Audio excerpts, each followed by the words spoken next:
Hello everybody, Jake, your resident content cowboy here. Yeehaw, here we are. The Crimson Blaze meta is upon us, and the Emblem event is happening right now, where you need to get 9 wins to get your Emblem. These events are a little easier than they used to be, so my general recommendation is that play your favorite deck, have a good time with it. You really don't get punished for not doing that, but I'm going to go over a lot of great decks in the new meta in this video, as well as just a quick update on what is coming to the game really soon. There are about 20-some packs that you will be able to unlock, a little over 20 free packs that they're giving away. A few of them come from the Emblem event. So if we take a look at it, I'm looking at PokemonZone.com. If we take a look at the Emblem event here, you're going to get a couple free packs just by doing the event, as well as that really cool gold emblem for winning those 9 battles. And then we have like a holiday event coming up, their holiday campaign, where they're just going to give you 120 pack hourglasses, which is like 10 booster packs right there. Plus, just by logging in a few days over the event from the 25th of December, Merry Christmas everyone, to January 1st, Happy New Year's, you are going to unlock 1, 2, 3, it's like 5 or 6 other packs plus hourglasses. So almost 20 free packs in the next week or so. Just make sure you're logging in daily to do that and play some fun decks during the Emblem event. I'm now going to give you some really good decks for this event. I'm going to focus first on a lot of the new decks that are doing well, and then of course some old favorites. And when I say old favorites, I mean decks that we hate seeing, like Suicune Ninja. But let's start with some new stuff that's doing well in the meta. First, I want to talk about the new Whimsicott Ariados deck. I posted one of these the other day on the channel that I really like, and this one I want to give a shout out to. Did insanely well in the big Pocket Mads tournament over the weekend. This has Whimsicott Ariados and 2 versions of Kartana. It got second place out of 1,100 decks. This is a really cool one in the meta. I absolutely love this combination. The one we put on the channel did not have Kartanas. It was just Whimsicott, which also is a super easy deck to climb with. But the basic idea behind this one, if you haven't played it yet, is you get Ariados on the bench, and then in the active spot, that means Whimsicott is dealing insane damage because everything has a crazy retreat cost. Kartana in here, it serves many functions. It KOs baby Pokemon in 1 hit. It 2-shots Oricorio, does really good damage into a lot of the dark decks, and 40 damage for a single energy is awesome. Not to mention the fact that this deck isn't energy hungry at all, so you really lose nothing by having this in the active spot, dealing some damage to your opponents. Other cards that are really powerful here, Quick Grow Extract is an absolute must. It is one of the most broken cards it feels like that they have released in a long time. A Leaf Cape is extremely helpful for certain situations where you either want Kartana or Whimsicott to really survive a hit. You have other cards like Mars, Cyrus, Sabrina, Giovanni, Copycat, of course. I think almost every deck could use a copy of Copycat. A copy of Copycat? That works, Jake. So this one, just extremely solid. If you don't want to play Kartana, you can drop it. We had a great run with it also. This is just one of those new decks that is super fun and really satisfying to play. By the way, I don't think I mentioned it, this deck was created by a player named Zozo89, so shout out to them. Next, I want to talk about Mega Lopunny. I love this card. I love this deck. This is a slightly tweaked version of what I posted on the channel the other day. This one did really well in a tournament. This was from a player named Mayakashi, so this is pretty similar to what we had, but they are running the 2 Hitmontops that I was talking about in my video. I love this. Hitmontop is just such an insanely good card. It's just like Pheromosa, right, for fighting. But it is powered up by Lucario, which is amazing. So this is Lucario, Hitmontop, and of course Mega Lopunny. Mega Lopunny is actually a great card. I underrated this card at first. The fact that it guarantees confusion on your opponents, even if it misses, I think is stellar. So you're kind of setting up a situation where outside of them retreating or having Pokemon Center Lady, they are at least 50-50 on you, which is really nice. And it can do a serious amount of damage. You hit 2 heads here, or you use Will and you're guaranteed 1 head, so you only have to hit 1 other. You can do 180 damage, which is extremely considerable. Lucario on the bench, even more, right? I love this one. The only problem I think I've had with it is sometimes you get like the wrong thing in that active spot. This deck has an X speed in there. I think that's extremely valuable for sure. And then May is also a really good card for this because sometimes your hand just gets clogged up by annoying things. Like you have 2 Lucarios and a Mega Lopunny, but you don't have your Bunnery, you don't have your Riolu. So I think May is a great addition to this deck as well. One of my favorites, and there is something so satisfying about the coin flips. Even when you're not winning, I think you're having a lot of fun with this deck, which is really cool. Next, I want to talk about Mega Steelix. I personally have not sat down and played this deck yet. I played kind of a version of Mega Steelix that I didn't absolutely love, but this is the one that did well in a recent tournament. This is from a player called Mena of Steel in the Erica Soflo circuit. So this deck is pretty cool. The entire idea behind it is you have Pichu that can power your Mega Steelix, as well as Brock, obviously, that powers your base Onyx. And then you have an Oricorio that you can kind of switch into using Pichu to power that, and then a colorless energy, the metal energy that you're only running in this deck, to power it if you need to fight. It also works as a wall to stall. Really, the entirety of this deck is focused on getting Mega Steelix, getting it in that active spot, and swinging on your opponents. That's the whole concept behind it, and this is the best version of that deck that seems to be out there. I need to play it more myself, but it feels like a few of these Megas, and one we'll talk about here in a moment, the entire idea behind them is, can you get it in the active spot? And once you do, can you win with it now? I mean, that's really it. You get Mega Steelix out there, and then you can try to win the game. It feels very similar to Gyarados in that way. It needs a ton of energy, but once it gets in that active spot and starts swinging, it's extremely bulky. Outside of something like Mega Charizard, like, you are doing very, very well with a setup like this. Next, let's talk about our Kanto Megas. I want to start with Blastoise. Blastoise is the worst of the new Megas, in my opinion. And I don't even think that's my opinion. I think that's everyone's opinion. I think as a community, we agree that Blastoise is clearly the worst one. This is the best deck that we ran with it the other day. I actually had a few matches with this that felt pretty promising, but I still agree it's the worst of the Megas in this set. Blastoise, very much like Steelix, is, can you get it online? And can you get it enough energy, which is an absurd amount of energy. However, if you do, I had matches where I one-shot the entire enemy team because just hitting that active and then hitting the bench afterwards, you were able to win the entire game. Like I had a match into a Mega Altaria deck where I was able to KO Jirachi and 2 Chinglings just in one shot because of how triple bombardment works. Triple bombardment. Said that weird. I do think this is a fun card, and in an Emblem event like this, great. It's not going to be a ranked demon by any means. Blastoise probably needs something better. In fact, I think we can all agree if Wartortle was as good as the Charmeleon and Ivysaur were in this set, we might be talking about a totally different card here. But this is Blastoise EX. It's fine. Enjoy. Next, let's talk about Mega Venusaur EX. Mega Venusaur is actually pretty dang good. I like this card a lot. It's not the best thing in the entire meta right now, but it's really powerful and it fights well into just about every Mega out there because not only do you do decent damage, you power yourself with Ivysaur, you can run things like Leaf Cape, you can power up even further with things like Lilligant. You also put your opponents to sleep, so outside of them having some way to cleanse that, they're a 50-50 of even being able to do something on their turn, which is incredibly powerful. I think because of that, Venusaur is actually a pretty solid card, not to mention the fact that we have Quick Grow Extract, which is, again, as I talked about earlier, just an incredibly broken item. Just pulling an Evo from your deck right onto the card is insanely good. It thins your deck. It pulls the next necessary card. It makes rare candy not a important thing at all for you in your deck.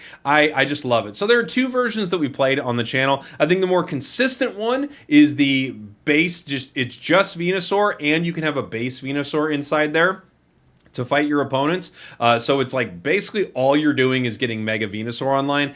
For me, it wasn't the most fun deck because I just felt like it was almost like an Articuno 18 trainer. It was so straightforward what you were going to do.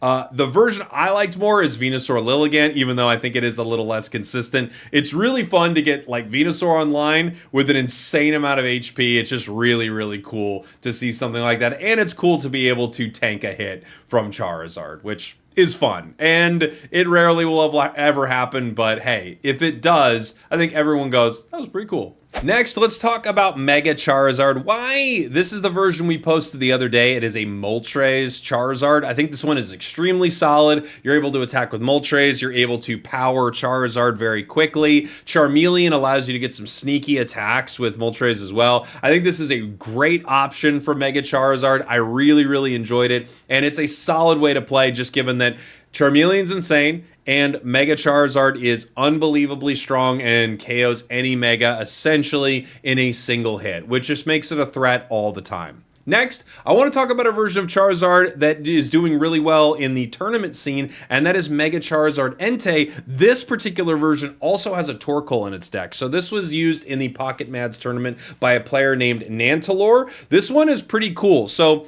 having Torkoal in your deck obviously sets up opportunities to KO things that you don't want to deal with either Entei or Char.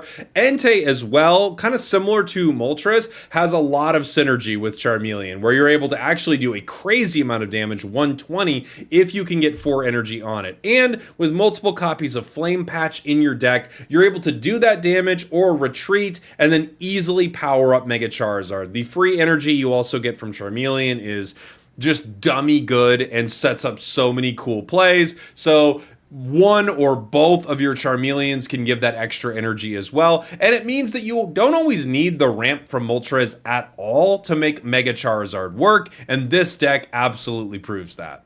Next, I want to talk about Magnezone. The deck that I love is Magnezone Heliolisk. I posted this the other day. Dude, I love this deck. We built it on stream, and this thing just cooks. It's so fast. It's so mean. Setting up Heliolisk is so simple, and then using Elemental Switch to move the energy up to it, like, it's crazy. Clement's crazy. The combination, like just the synergy of these two together, I freaking love this deck. It's probably my favorite cook of the entire season. I just think it's so fun and so fast, and there's just a satisfying nature to when you hit your elemental switch. It's like your opponent knows it could be coming, but man, the second it does, it's just so it's so rewarding. And the new Magnezone is just a great card. This thing does 90 damage. You don't discard energy like you did with the old one. And now your opponent's in a 50-50 if they decide to attack, which is really, really solid. Another version of this deck I want to talk about is a Magnezone Oricorio.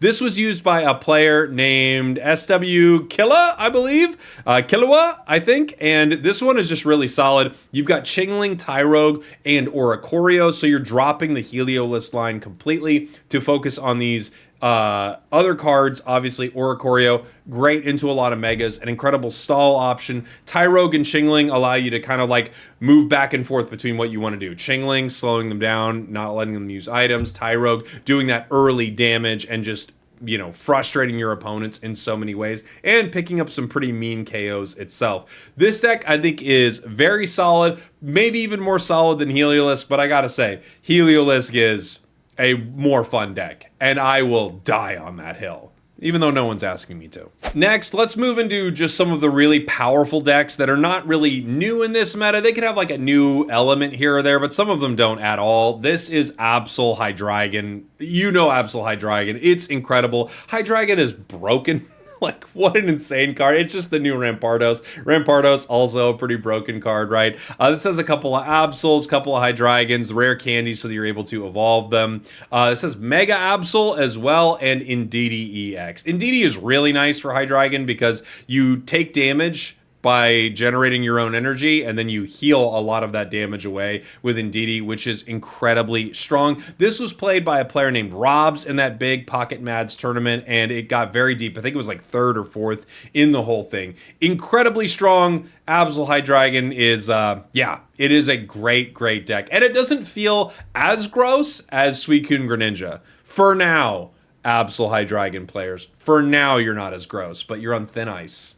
Next, I want to talk about Altaria. Mega Altaria is still very much a thing. Game Prodigy winning the entire huge tournament with this setup. It has Mega Altaria, Base Altaria, Sableye, Jirachi, Indeedee, Chingling, an extremely powerful deck. And I do think the cool thing about Mega Altaria decks are it feels like you have a lot of decisions to make. Sometimes you're not that interested in making a ton of decisions. You want a really straightforward deck that just kind of hammers at your opponents. But I've found with these decks, you have a lot that you have to consider. When is Sableye actually going to be used? How are you going to target your opponents with Jirachi? When do you bring Mega Altaria in, and on and on? This is just a really fun deck that feels like it rewards the decision making of the player more than some other things in the meta right now, which is really, really cool.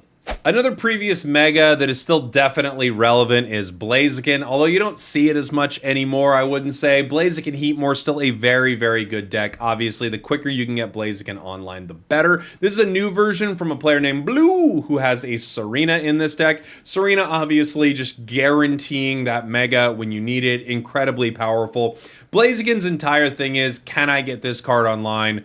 How fast can I make it happen? Because the quicker, the better. And then Heatmore does allow you to make some very important strategic snipes on your opponent so that you can either shut down them before they build something or get that first hit in so you can bring Blaziken in and hit their Mega before they hit you. A lot of fights with some of these Megas are just who is going to draw first blood, right? Like, who is going to be running riot? I feel like I'm going to do the Halo voice too much, so I have to stop. But I do think that you need to get them in early and make sure that you're the one that's aggressive against their Mega, and that is how you're going to be winning with Blaziken.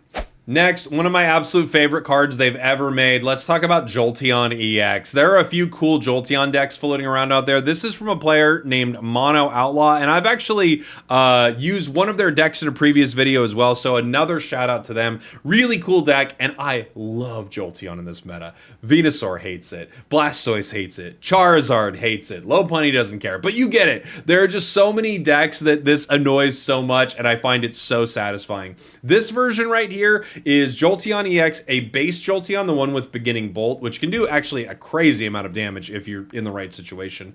2 Zeraoras, 1 Oricorio, and a ton of other cards that kind of fill out this combination right here. Obviously, as quickly as you can get Jolteon EX into that active spot, the better. And into a lot of decks in this meta, you see Jolteon and immediately you're pissed. So you've got to feel pretty good when you're running something like this, and I just love it. It's definitely one of the ones I will be climbing the event with. Next, let's talk about Suicune Ninja, just to get it out of the way. It's still insanely good. There are like 50 different variants that are incredible. This is a version from a player named Coco Pokey Pokey, and this deck has Indeedee EX as well as Greninja EX, base Greninjas in this set, so you have a lot of different ways that you can pivot into what you need, but the formula is probably something you know very well at this point. Suicune in that active spot so that you can power either Greninja or Greninja EX on the bench, bring that in, deal tons of damage to your opponents, chip at them with the basic Greninjas, pull them in with Cyrus, just be generally one of the most annoying decks we've ever had in the entire game, and yes, it is still extremely good.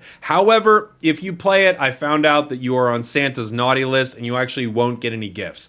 But I don't think a lot of Suicune Greninja players expected a lot of gifts this year. Finally, I want to give an honorable mention to the dual Decidueye deck that you've probably been seeing pop up. This one was played by a player named Dio98 and did pretty well in a recent tournament. It's Chingling with a couple of copies of Decidueye. The thing I love most about this is not only the fact that Quick Grow Extract just makes this deck even more consistent, which is awesome. I just love the base Decidueye. Look, Decidueye EX is great. It has an insane amount of HP and on and on and on. But base Decidueye with Sniping Arrow is just mwah! I love this card. I think it's so unbelievably fun, and it sets up some really big plays for this deck.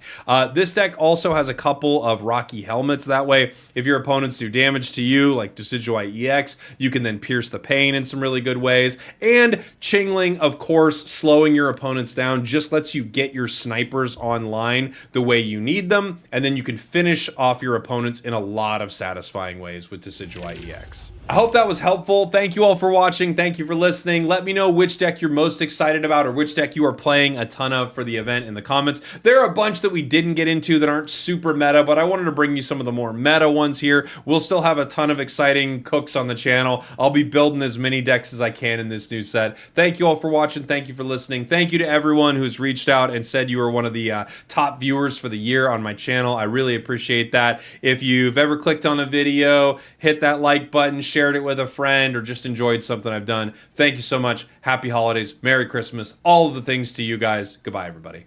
We did it.